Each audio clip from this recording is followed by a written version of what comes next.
significance of Gruhastha-shrama and what is the dharma of the couple? Grihastha. Gruhastha. What is the purpose of Grihastha-ashrama? What is the dharma of a couple?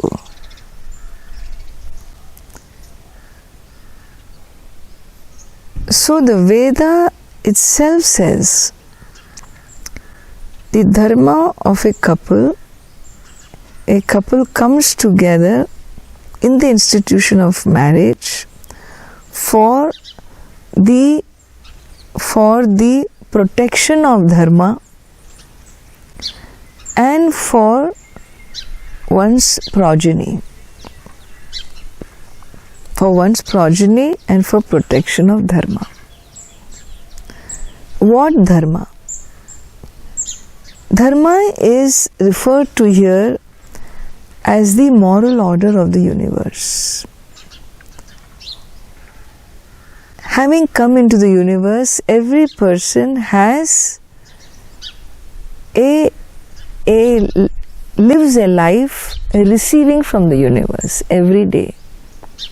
Every day I am a recipient, a receiver of this wonderful sunshine, a receiver of this fresh air, a receiver of the food, receiver of the environment, receiver of the presence of these trees.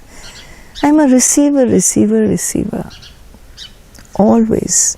It's given that I will receive. It's given. But it's also given that I'm supposed to give. As long as I'm a child, I'm allowed to just keep receiving. Nobody expects me to give. But once I become an adult, I am now ready. I am educated on the skill, on the art of giving. And I am also taught how to give, how to be a contributor, because other life forms on earth don't need this teaching. Only human being needs, because we only are given this unique faculty to not contribute. Tree has no choice but to give oxygen. No other life forms are given this choice to do or not to do. It's only we who have the choice. You want to be a contributor or consumer? If you want to live intelligently, be a contributor. And therefore, to contribute, to be a giver in an intelligent way, in a systematic way, doing my duties, doing what I'm supposed to do, choosing with strong parameters, using the faculty of choice with good parameters. What are these parameters? These parameters are every day making sure I give gratitude and offering to my own ancestry, my own lineage that kept me here, brought me here this far, my own family lineage, and therefore I give to my progeny. Hence progeny is important. That's first. A giving to my spiritual lineage. There is a biological family, there is a spiritual family. And therefore my spiritual lineage, because spiritual lineage is that lineage that's going to all those who work towards protecting this tradition, to help me rise from this mortal living in the conditionality to freedom, to moksha, to fulfilling my fourth purushartha, gratitude towards them, contributing towards them, is my second contribution. Third contribution is contributing towards all the life forms, around me. Without these trees and birds, where is really the animal kingdom? Without them, there is no balance of life on earth. Contribute, be grateful, protecting them, not knocking out Amazon, thousands of miles of rainforest. I have no right to do that. Protecting. They protect my life, I protect them. Fourth contribution is towards the deities, to the higher altar, the powers of the universe.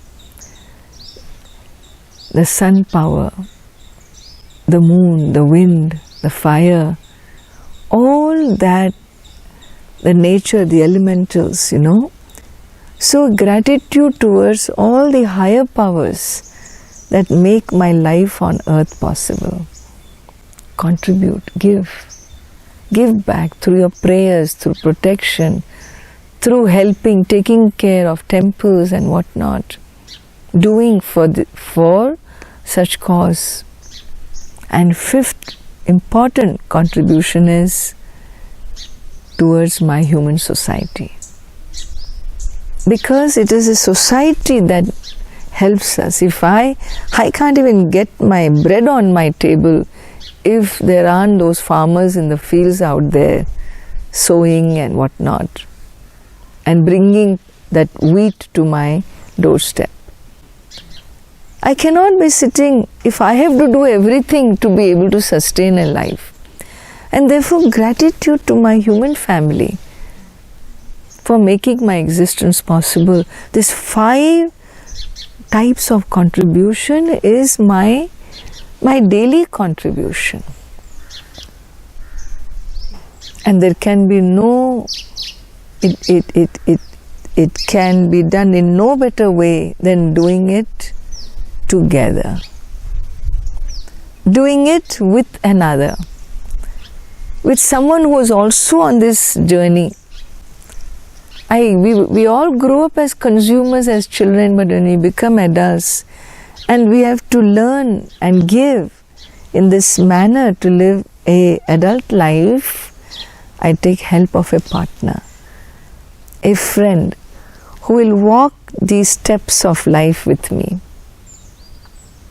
And therefore, Grahastha ashrama is an ashrama, a stage of life where we take a partner. Me, an adult, and another adult. 2 adults come together to become what? Good contributors to society. How do you begin? First by giving to each other. And the biggest challenge is the life has gone, the young age has gone in being selfish. So the trait of self-centeredness we always bring into a relationship. And therefore I demand love. I demand care. I demand affection. And we learn how to not demand. We learn to command these things.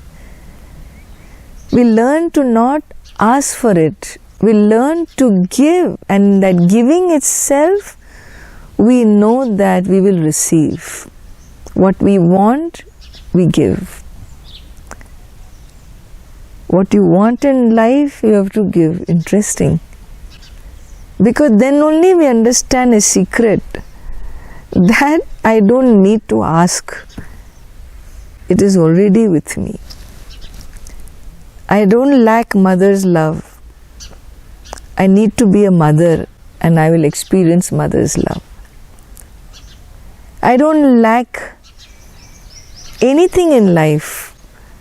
I need to only believe, change my thinking that I don't lack. I can tap my own resource and I will have enough to experience what I seek. It's a spiritual journey, and therefore coming together for a couple is the greatest stage of life. It's the most special stage of life because you do this 5-fold offering for for the harmony of the cosmos, what happens is you align to the other aligns to you. So she becomes Saha Dharmacharini. The wife becomes one who walks with the husband on the path of dharma, of fivefold offerings.